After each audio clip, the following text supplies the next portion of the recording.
Hello, my dear Zenith friends. This is ET, your host, and today I'm going to be covering the new moon in Cancer. Today is July 17th, and the new moon is occurring right now. So I'm getting used to doing these videos at full moon and new moon. So let's look at the map, because I have not prepared at all for this video. So yes, we have the sun deep in Cancer, which is putting the emphasis on the moon. So really this is about taking stock of our own feelings, our own emotions, our own emotional well-being, and what we need to set ourselves up with in terms of this next moon, as far as success for ourselves, emotional stability for ourselves. What types of things do we need in our own space, our own home? I consider this moment quite a powerful time, quite a powerful transition, because we just had the nodal switch, which was like last night or something, or just a moment ago. It was basically on this new moon. So we just ended about a 2.5-year cycle of Scorpio-Taurus axis, the nodal axis, Rahu and Ketu, the dragon head and tail. If you're not familiar, this is the nodes of the moon basically show us one's karmic and dharmic lineage in this life.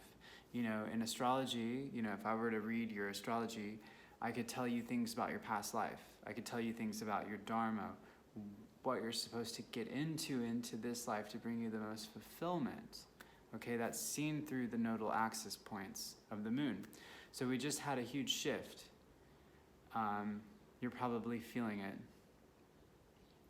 So we moved from Taurus, Scorpio nodal axis, which is like values and resources and, lands.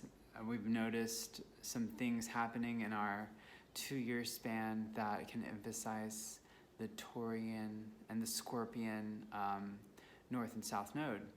Okay, so now we've just moved into Aries and Libra, which is quite different. And in a nutshell, this means that the emphasis is going to be on self. The emphasis is really coming into our own individuality, okay?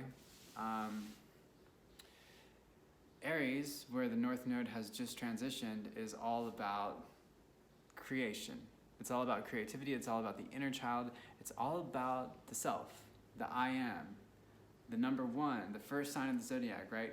Where spirit is inspired into the physical body. Taurus represents the body. Aries represents the head or the spirit. Okay, so typically with Aries, we get a lot of competition. We get, they're ruled by Mars, so they're excellent firefighters, policemen, military people, people who, like I said in other videos, will do what other signs won't do, like run into a burning building to save your ass or your dog or whatever. Aries is not afraid of conflict. It's not afraid to fight. It's not afraid to be a daredevil. It will do things that the other signs simply do not have the cojones to do. Okay? So as the North Node has moved into Aries, we're getting a boost of individuality. We're getting a boost of the self. This is highly significant for the next 2.5 years. We're going to be seeing this a lot, which puts the emphasis on Mars. The North Node in Taurus puts the emphasis on Venus. And it's funny because we're about to have Venus retrograde in 17, 18, 19, 20, 21, 20. So this week, in 5 days, Venus goes retrograde. We'll talk about a little bit about that later. So Libra, where the South Node is all about the other, okay? We can look at this also in your chart for those of you who want readings from me, or for those of you who've had readings or are looking to understand astrology, looking to understand astrology a little bit better. When we see the horizon line, the rising and the descendant, the rising represents self. It's the first house, right? That's the Aries. The descendant represents the other, the seventh house. It's the house of marriage, okay? There's a gnat in the air. The seventh house represents the other. It's the house of marriage. It's our house of relationships. It's how we show up. It's how our partnerships show up. You know, it really shows us what we're attracted to and what we look for in terms of balancing our own energy. So, you know, seventh house is a lovely house. It's also business partnerships and open enemies. Sixth and seventh house could be colleagues and enemies, and the 12th house is hidden enemies. So these, you know, even though it's the house of relationships and the other, as you probably know, these intimate ones, close ones, can easily or suddenly, or maybe not easily or suddenly, but they have a tendency or a possibility of turning into an enemy, right?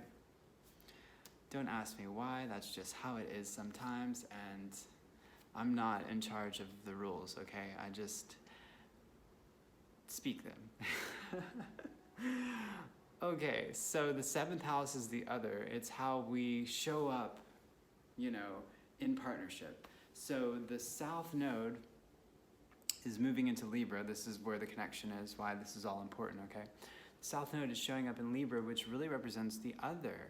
So in a way, what was happening is we're letting go of how we might make other people feel, or, you know, we're kind of like doing away with people pleasing, and we're doing away with caring about, I'm getting messages, I'm getting distracted. I wish there was a way I could turn off notifications, like don't mess with me while I make these videos.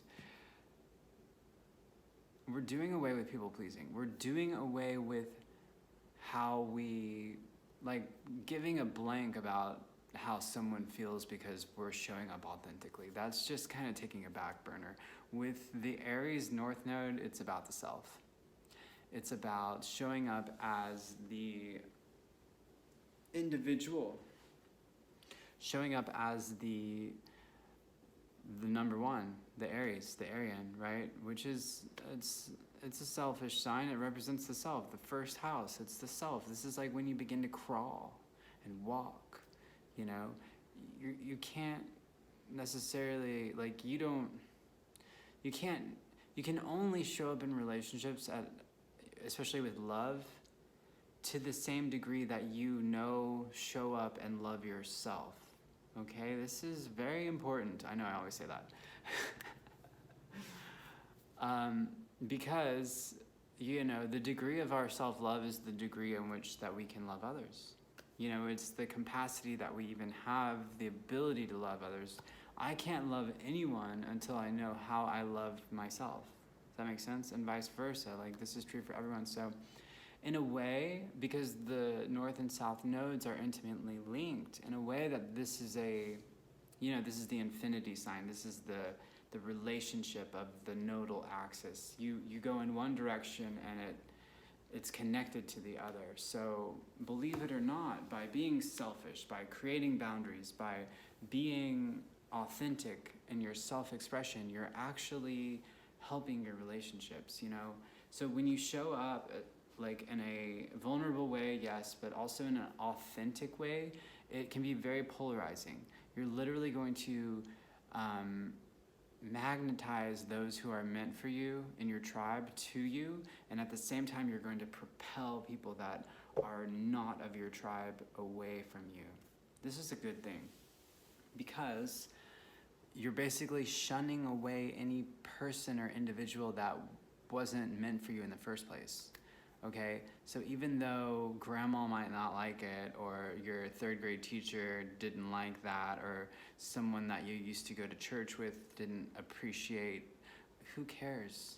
You know, we are always transforming, we're always evolving, so we always need to like keep up with that evolution. And that is a transformative thing. Who I was yesterday is not who I am today, even though you may all believe that that's who I am. that's really who I was, And so today is a new day, and with the nodal shift into Aries, we get a fresh start. We get a new day, a new dawn, right? So this is a really wonderful time. I love Aries. Quite a fiery sign. Very animated with the physical body. These people are athletes. These people are competitors. These people will do the unthinkable. They are here to innovate. They're here to push the boundaries. They're here to push the envelope. And they're here to innovate. And so the emphasis goes from Venus through the Taurus to Mars. And Mars is the warrior. He's the soldier. He's the general. He's ready to fight. Show me where. Let's go. Let's fight. Let's do this. And it doesn't necessarily have to be a violent thing. This could also be a creative thing. Or, showing up in a business competitive thing. It's not always just medieval swords and daggers and whatever. Mars is also, it depends where that Mars is too. So where is Mars? Mars is in Virgo. So right now, Mars is like chipping away at unnecessary things that don't belong in our life. You may find yourself becoming a little more particular with your boundaries. Who you allow into your realms. I think this is really important. My intuition is very strong. I'll just get downloads and be like, I don't know why, but I have to do this.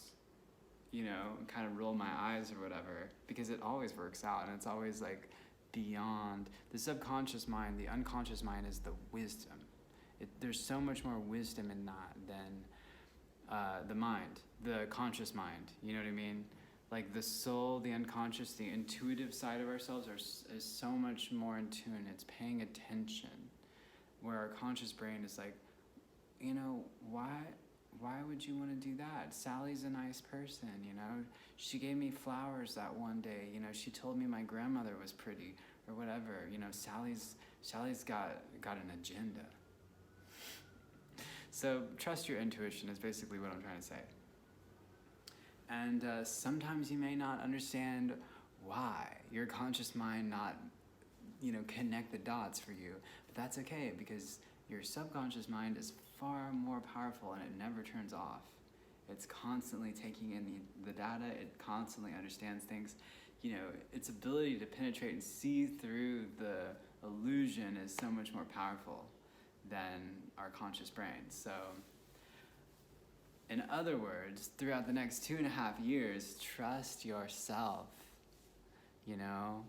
This is an important time for self-trust. Aries is the leader. A lot of people think Leo is the leader. Leo looks like the leader, and Leo is a good leader. But Aries, man, Aries is the first. Aries is the innovator.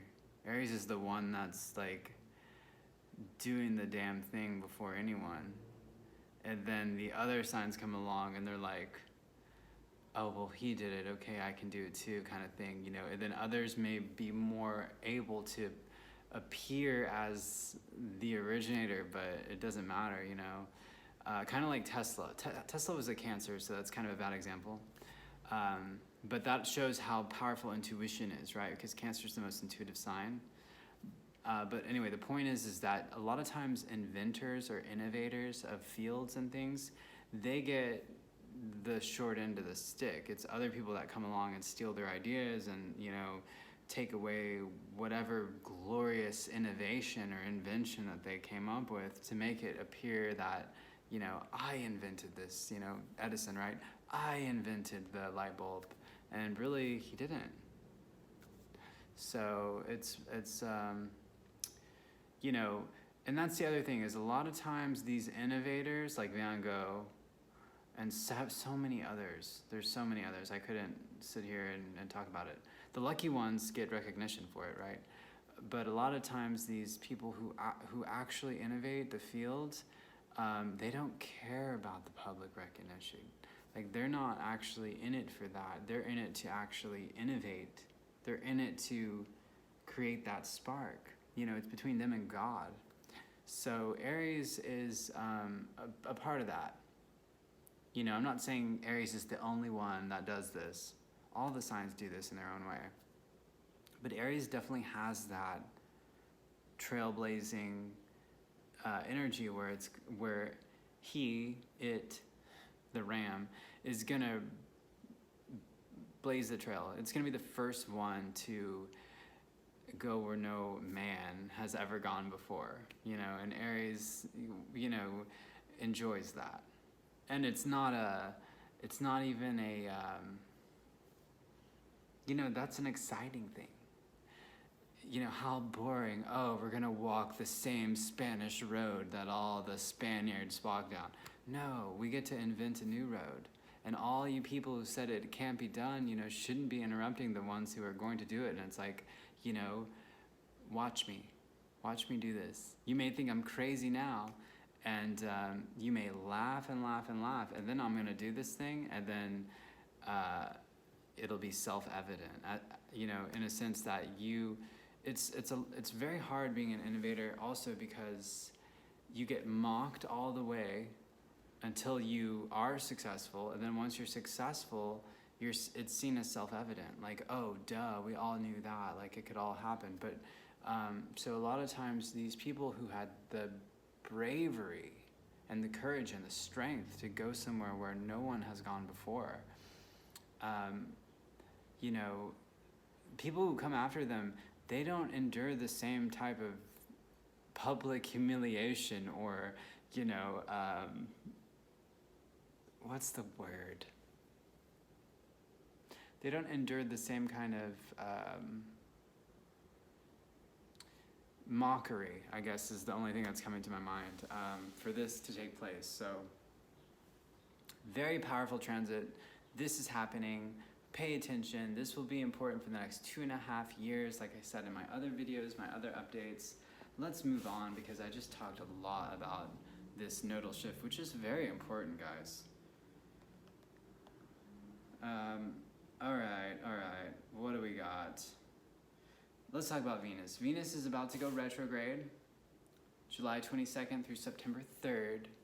Okay, so relationships will be up in the air. All of a sudden, we have to revisit everything that we've been getting involved with the past month or two. Okay? So what is that for you?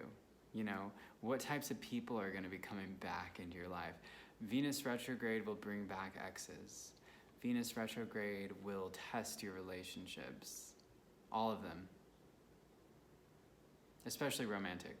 What house is this happening in for you, okay? Virgo rising, 12th house, house of hidden enemies. Which can actually be a good thing, because Venus is in the 12th house. That means she's shielding you from hidden enemies, right? Whenever a benefact is in a house of enemy house, it's actually a good thing. They protect you from these things, okay? Oh my God, am I really gonna do this? What's next? So Libra rising, 11th house. So income, you know, love in the network, house of gains. This could actually be quite an auspicious time for Libra rising, because, you know, planets become more powerful when they become retrograde. So you may have a boost of income. Scorpio rising. I never do this, so I hope I'm doing this right. 10th house.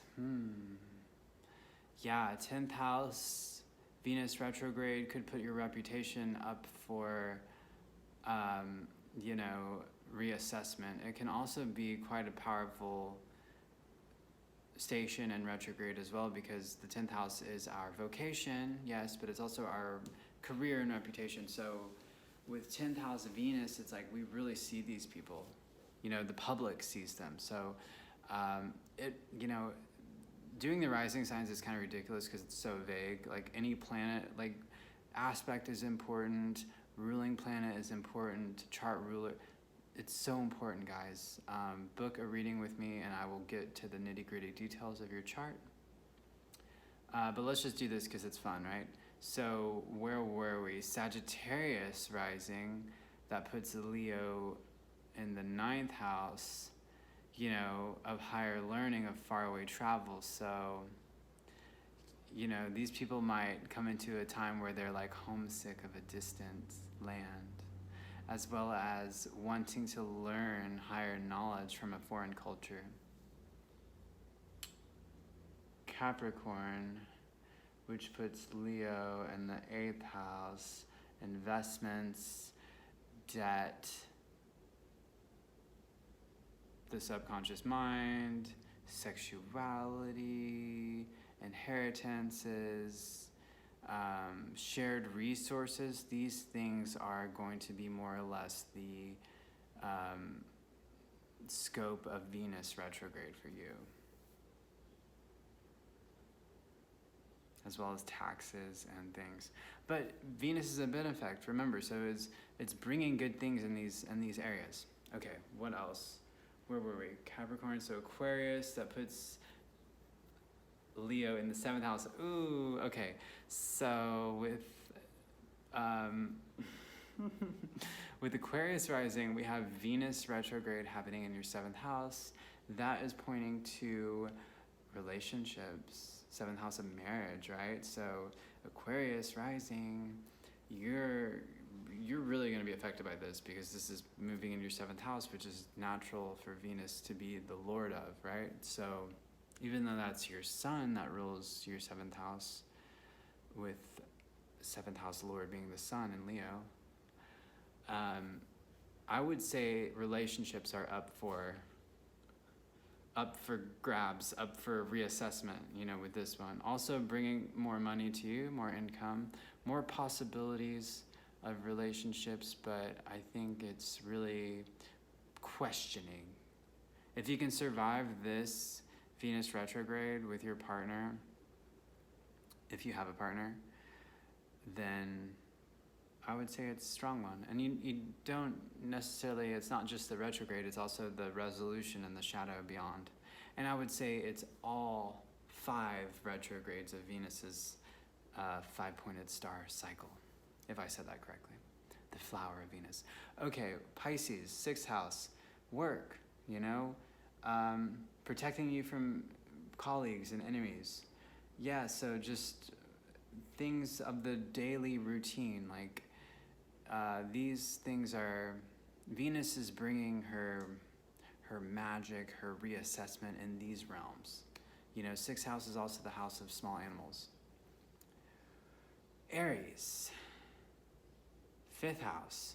Ooh, how fun. The 5th house is so fun. It's our house of recreation. So those with Aries rising are dealing with, you know, romantic relationships up for grabs once again, because the 5th house is romance. It's also children. It's all things fun, you know, recreation, theater, arts. So when Venus goes retrograde here, there's more emphasis on all of these things, you know. This is a good time for you to really dig into what you enjoy. How do you play? You know, how do you have fun? How do you relax? How do you enjoy your time through this life on Earth? Taurus rising, 4th house, home, family, you know, roots, regrounding to your roots, you know, getting to the nitty-gritty of your relationships with your family inside of your home, you know, the private of privates. The 4th house is where we lay our head at night. Venus is affecting these things of family and of home. Gemini,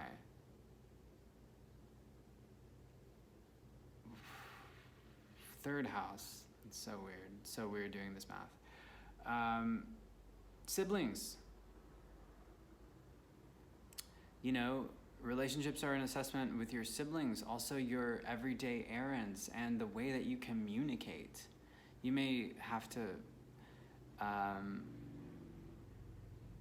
reassess the way in which you communicate in your relationships and your relationships with your siblings, if that makes sense. as well as your day-to-day errands here, there, and everywhere within the town that you live.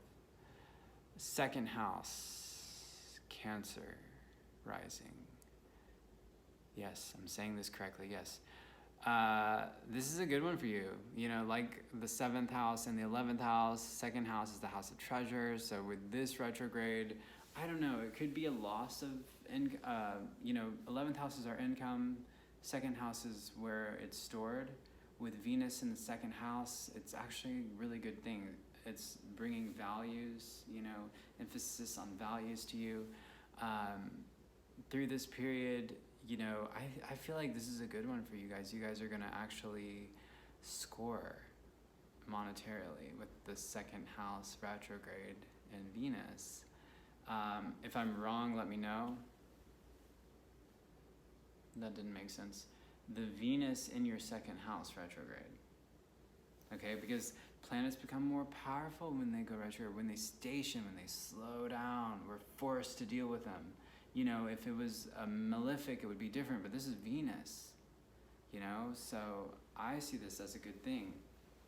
Even though it's gonna kind of, for the next month or two, it's gonna make us all a little crazy. We may entertain relationships that we normally wouldn't. So it just depends. Okay, last one. Leo rising in your first house. I can't believe we did all of this backwards in a weird way, but we did. It would have been way easier if I started at 1. Your self-image, your confidence in yourself, your self-esteem, all of these things are kind of up for grabs.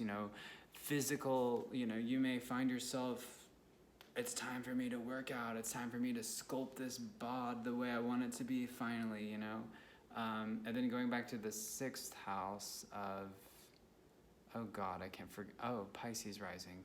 You guys actually may be up for grabs in your health and routine.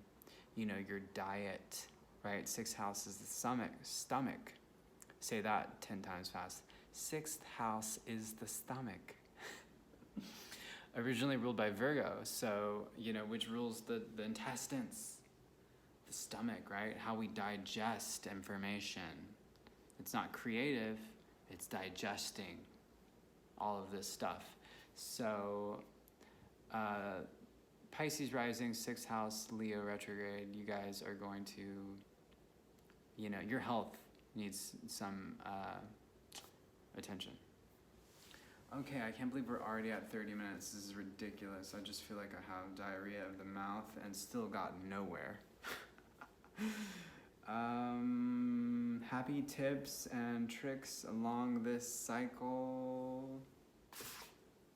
Just understand which relationships are worth keeping in your life and which relationships you need to set boundaries and move on and move forward with this Venus retrograde. This is gonna be fun. Maybe not for everyone, but I'm gonna have fun with this one.